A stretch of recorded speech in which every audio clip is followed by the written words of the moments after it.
On 2nd and 10, Watson. Pressure brought in, and the Falcons get there for the sack. Jack Crawford coming up the middle, gets him there for a loss of about 9.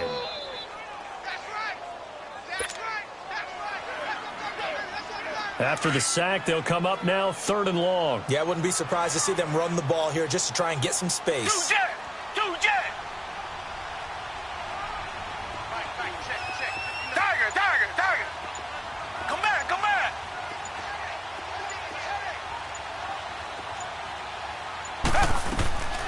No run call here. They'll look to throw instead. Pressure gets to him, and down he goes. Back at the 4-yard line. I think most quarterbacks would love to have the goal line actually extend up into the air and turn into a wall. And they can put their back against it and know exactly where they are on the field so they don't end up in the end zone. Didn't do it on that play, but perilously close to the goal line. And he's able to get it out of there, and this is a pretty good kick.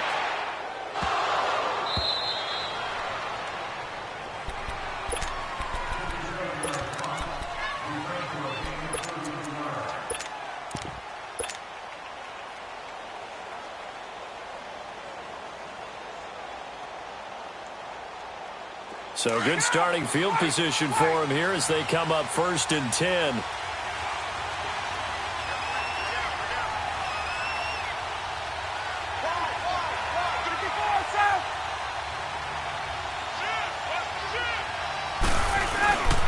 They'll run for the first time with Devontae Freeman. And he's going to be stopped up quickly here. Just a yard up to the 39.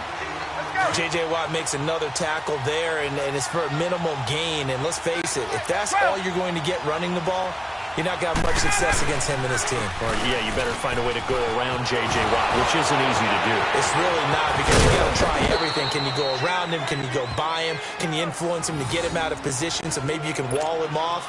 He's a really sharp, intelligent player, as well as a physical specimen. So a 1st and 10 now in Houston territory, down at the 31.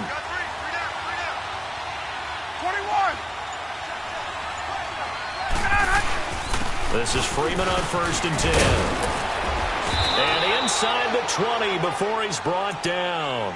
Another nice gain, 13 yards that time, and another 1st down. And there we see an early burst that makes him one of the leading rushers in the league. Well, I want you to know, I listened to you yesterday when we were watching film. You said write down the word vision for him. And it was on display there, wasn't it? It certainly was, because he allows the blocks to set up in front of him. And if that continues, it'll be a long afternoon for those guys trying to play some defense.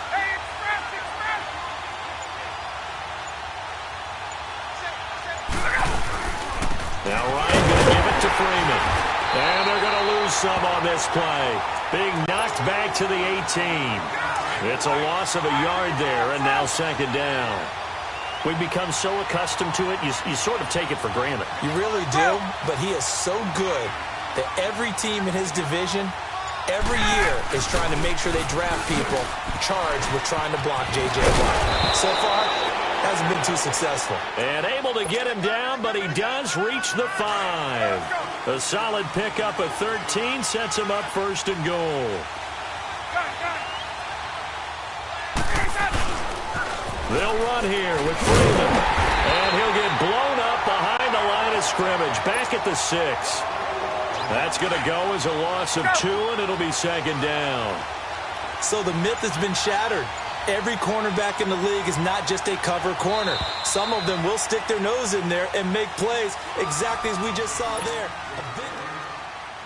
They come up here with another shot from the 6-yard line, and it's 2nd and goal now.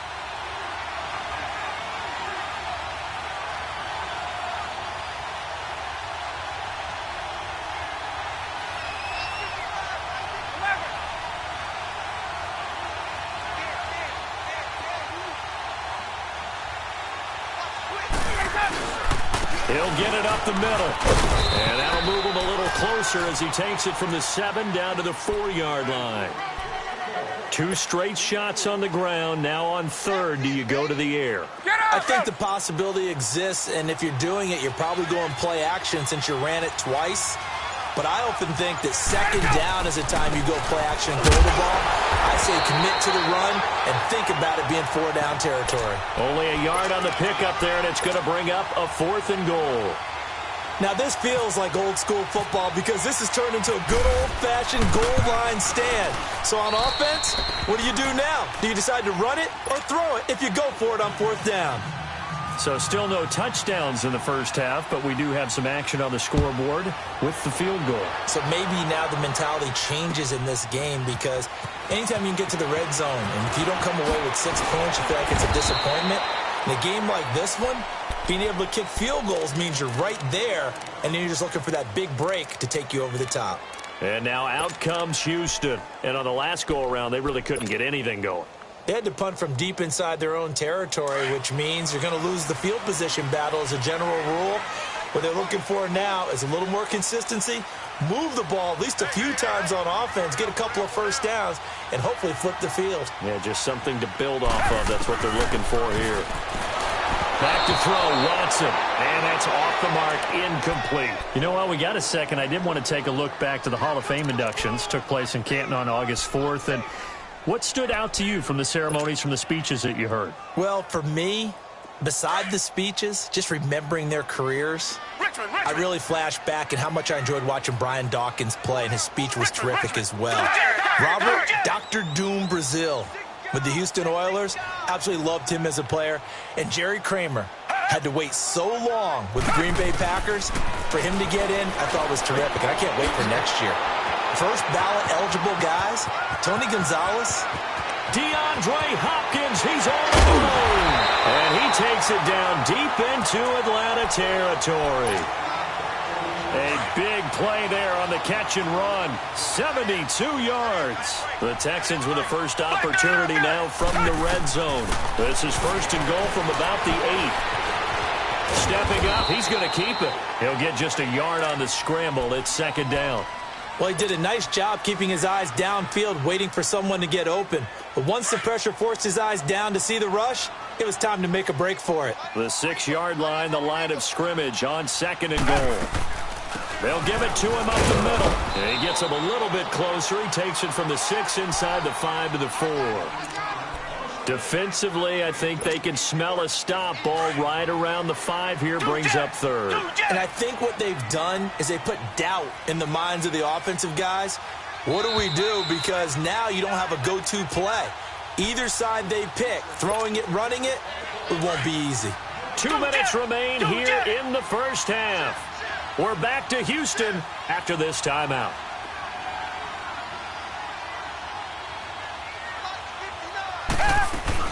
Here's Miller. No gain on the play that time, so a big stop, and it's going to leave them with a 4th and goal. They might think about going for it here, but it's still just the 2nd quarter. Take the 3 points, tell the defense you believe in them, and let them get the ball back for you. The kick by Fairbairn is good, and that will tie us at 3-3. A good drive gets them inside the 5, but they could not punch it in. And credit the defense, too. Make sure that happens because that was the old bend but don't break approach. Made sure they contained them when they absolutely had to and forced the field goal attempt that went through. Here comes the Atlanta offense now ready to take over here. And last time they got 3 points, but it was a chip shot field goal. And when you go to the sideline after a chip shot field goal, maybe the offense not too happy. It's a balancing act, isn't it? Because you're exactly right. They're none too pleased that they didn't punch it in for 6 points. But they also have to remember they did put points in the board. 3 points is 3 points. And in this league, you take points when you can get them. Not easily done. And now the Texans are going to stop it as they signal for a timeout. As they'll talk things over prior to this upcoming 2nd down play. Hey, Tuesday. On 2nd down, Ryan steps away to his left. Ryan hit, and he lost the football. And the Texans scoop it. And his crew will take over with a football at the 35-yard line. When I see a play like that, I come back to risk reward. I don't know about you, but is it worth it at that point, whatever you're going to pick up, to either take the hit, and in this case, lose the football. So should have gone down. I mean, hindsight's always 20/20, but that's the safe play. You're exactly right. Hindsight's really never wrong, is it? Because you can analyze it, but I think ultimately you got to look at it as a first option, taking care of the ball, getting what you can, and that's it. Don't worry about it anymore. And he is met quickly in the backfield. Down he goes, folded like a lawn chair. Anytime you call an inside running play, you just know there should be a lot of congestion there. You're counting on your offensive line to take control of the line of scrimmage. That didn't happen in this case. That play got bottled up. Here's Watson. Eluding the pressure right. And it is caught right at the 10-yard line. And he gets this one all the way down inside the 15, just shy of the 10.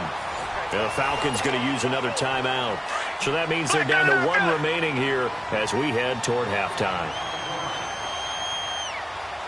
Black 22! Black 22! A first down carry now for Miller. And he'll take this one inside the 10, down to the 8. And now we're going to get a timeout here called by the defense, as they'll stop it with just over a minute to go before halftime.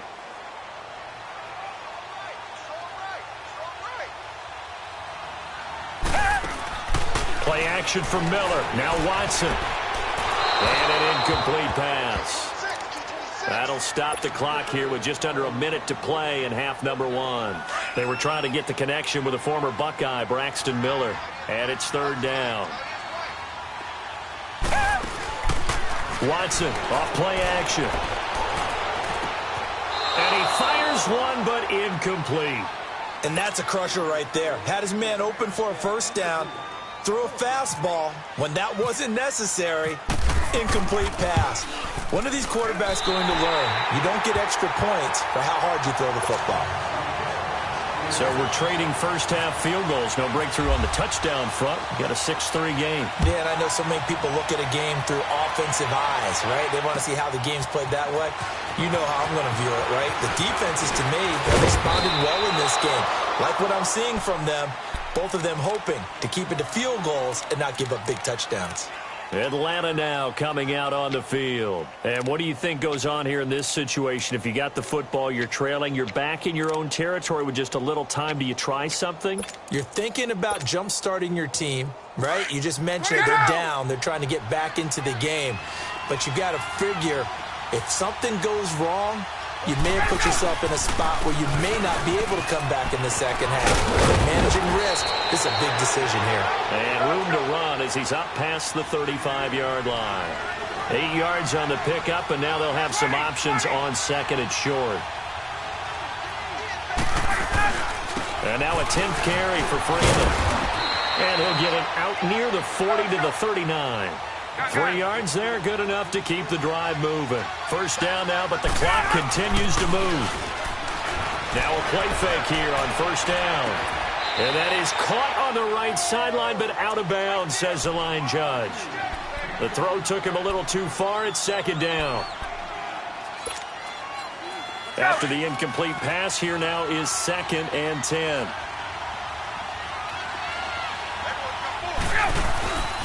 Again on 2nd and 10, it's Ryan. And it's hauled in by Austin Hooper. A good pickup there, a 22. Get up! 54, son!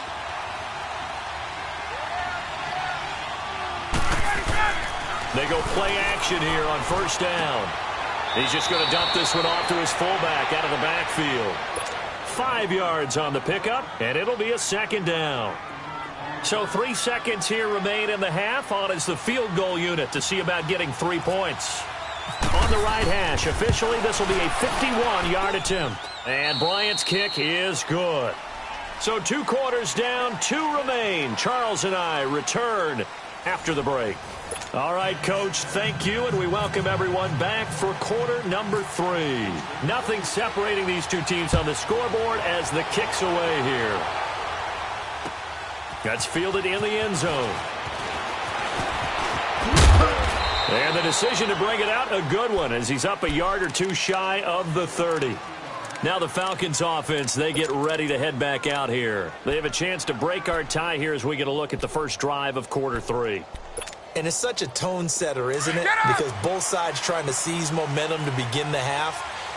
What do they have dialed up that'll give them an advantage to move the ball downfield? Let's find out what they have dialed up. They run, Devontae Freeman. And that one blown up quickly as he's going to be stopped before he could even get started. On second down, here's Ryan. That didn't appear to be a run blitz. He just darted in once he saw the run develop. That appeared to be a case of see ball, get ball. He turned that into a nice gain, gets him 8 yards closer for third down. On third down, Devontae Freeman. 9 yards on the play and a first down. Boy, he does it at a high level, doesn't he? Because when I watch him, I think of his vision. Straight ahead, peripheral. Also has that sense of where holes are going to be before they actually open. I think that helps set him apart from many of the other backs in the league.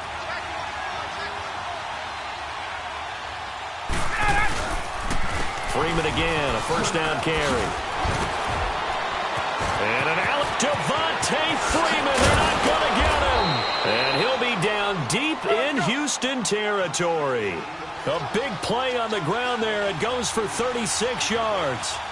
I know that play went to the left side, and that's what it was designed to do, an outside handoff there. But how about the whole offensive line being involved? Seal the left side where the play was going, where they call play side. But how about on the back side? Just taking care of business to make sure no one can get there and disrupt it. Is the biggest key the left tackle? Without a doubt. Control that edge. Get out there. You want that left tackle. If you bring your tight end over there, either way, control the edge of the line of scrimmage, you got a chance to rumble. A loss of a full 3 yards, and now it's second down. Oftentimes when a guy has a game like this, he's going to take his offensive line out to dinner afterwards. But after a play like that, he may tell him, instead of getting the steaks, guys, you're going to have to go for the hot dogs. And he'll keep it moving down to the 15-yard line. It's a 7-yard pickup. They'll be looking now to 3rd and 6. But you got to give kudos to your offensive line and the guy carrying the ball because they were in a second and long situation. It seemed pretty dire, but they brought it back to 3rd and manageable with that run.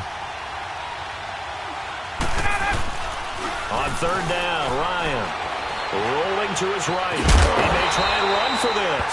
And he gets the first down yardage he needs before he's brought down at the 6. They're able to convert on 3rd down, and that sets up a 1st and goal.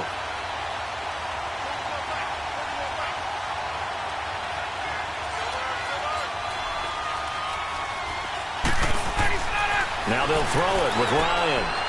And it's caught. And he'll take it into the end zone. Touchdown, Atlanta. It's the fullback from 6 yards away. And the Falcons are in for 6. And he's able to put it through. Here's Bosher to kick it away.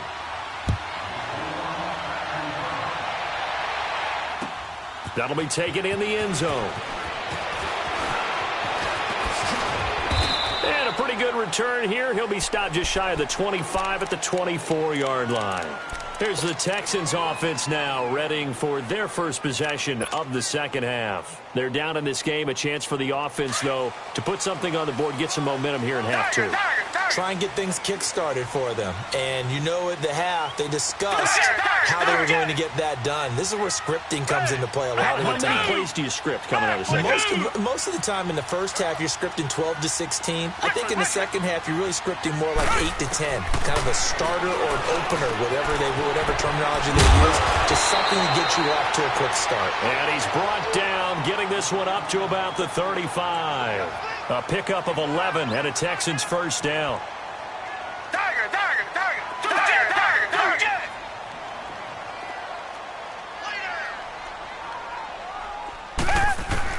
On first down, it's Watson. And this one complete to Will Fuller. Will Fuller, nobody there to stop him. And he takes it down deep into Atlanta territory. Watson hitting Fuller with a big one, 47 yards.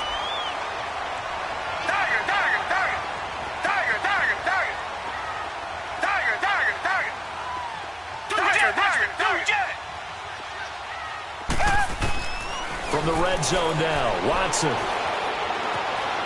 And now he'll tuck it and run. And avoids the contact by sliding. He'll get 5 out of the scramble. It's second down.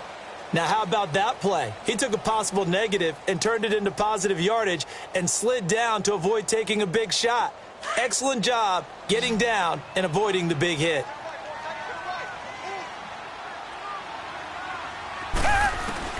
On second down, here's Watson. And that's incomplete. It was Desmond Trufant right there, step for step in coverage.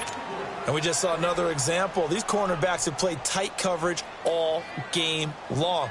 Might start wanting to think about a few double, triple move routes to try and shake their guys free. Because you're right, they have had no room to breathe. Tiger, tiger, tiger. Come back, come back. From the gun on third, Watson. He rifles one that's intercepted. Picked off by Brian Poole. And he'll be stopped shy of the 15 at the 14-yard line on the return. Well, we progressed through the preseason, so let's prognosticate about the regular season. NFC. Can we overanalyze? Yeah, I want to overanalyze, too. NFC, the 4 divisions, who do you have winning them? Let's start in the East. The Philadelphia Eagles won the Super Bowl last year, got better in the offseason. I think they win their division again, although Dallas will make a strong run at them. Okay. And the South, you were saying you like Atlanta. Yeah, I do like Atlanta to get back to the top. Tough division. 3 teams in the playoffs last year. Atlanta, New Orleans, which won the division, and Carolina. Going west, who do you have out there? The Rams. They took over for the Seahawks last year. I expect them to stay on the top of the heap.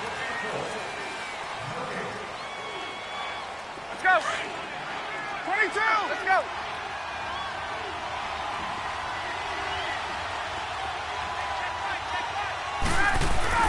Now Ryan on second down. And Jones has it over the middle. And he's able to get up here to the 26. Ryan to Jones, the Falcon connection there for a first. An ex-teammate used to tell me all the time, I hate experienced quarterbacks because no matter what, you really can't hide what you're doing. And I think that right there, he knew right away where the blitz was coming from, where his primary guy was going to be, and he ended up going to a secondary target for a nice game. I was just going to ask you, that wasn't the primary target. He's so good at that, isn't he? I think he knew right away that he wasn't going to get to his primary guy. I think he read that as soon as he got to the line of scrimmage, knew where the pressure was going to come from, and said, I know how to beat that, and that's what he did.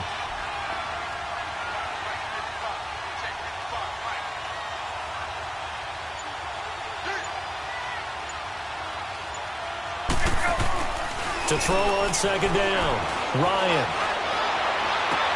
The left side completion to Jones. At 5 yards on the play there as the drive will continue. Another nice pickup through the air, and I think a lot of people might expect him to run the ball in this situation, Brandon, but with this lead, they're electing to throw the football. Swings, slants, quick outs, things that they consider safe.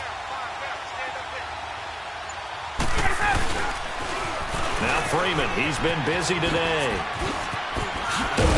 And he'll get this up past the 45 to the 47. Give him 9 on the carry that time, and they're set up with a 2nd and 1. Now, the objective there, I mean, yes, the positive gain, that's nice, but work some clock. Yeah, you're exactly right, but the problem for them is still within a possession, so they can't just sit on it running the ball. They have to find a way to throw it effectively as well.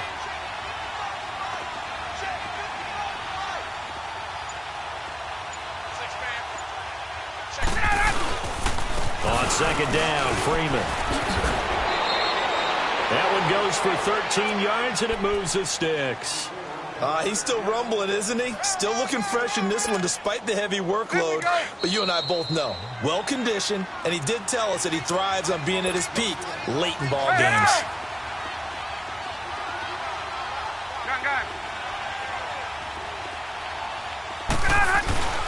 Ryan on the handoff. It's Freeman. And he'll bring this one inside the 35. It's a 7-yard carry to set them up with a 2nd and 3.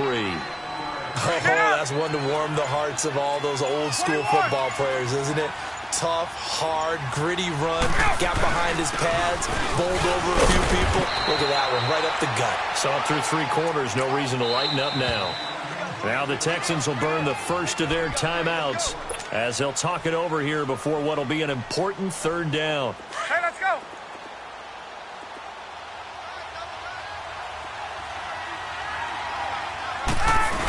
keeps it on the sneak.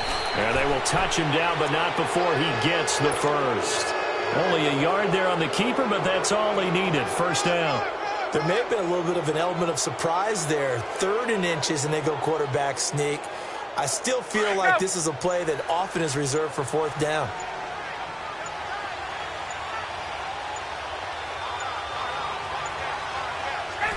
Down to a knee here. The defense still with a couple of timeouts. We'll see if they want to use them. Now the Texans will use one of their 2 remaining timeouts as they get it right at the 32nd mark of this 4th quarter. And they will take a knee here. And play is stopped here. Timeout.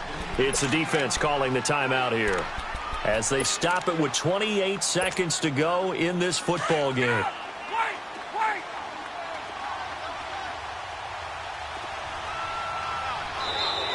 And now whistles and a flag, and I think we got a jump here. A free 5 yards as the defense jumps. I know it's an anticipation game for them, but it's also a reaction game, and they reacted poorly on that one. Ryan heads down to a knee, and that should wrap this one up. I don't know about you, partner, but watching them take the knee there and finish this one off, I feel like I'm going to be sore tomorrow. This was one bruising affair. Low scoring, but my kind of football. Not a work of art, but maybe in your world, a little bit of a work of art. You like the defensive side. I thought it was pretty. I can't help myself. I thought it was pretty. And it ends in a kneel down as the clock rolls down to zeros.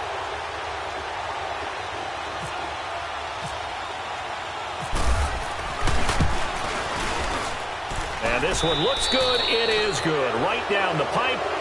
And that one makes this a 10.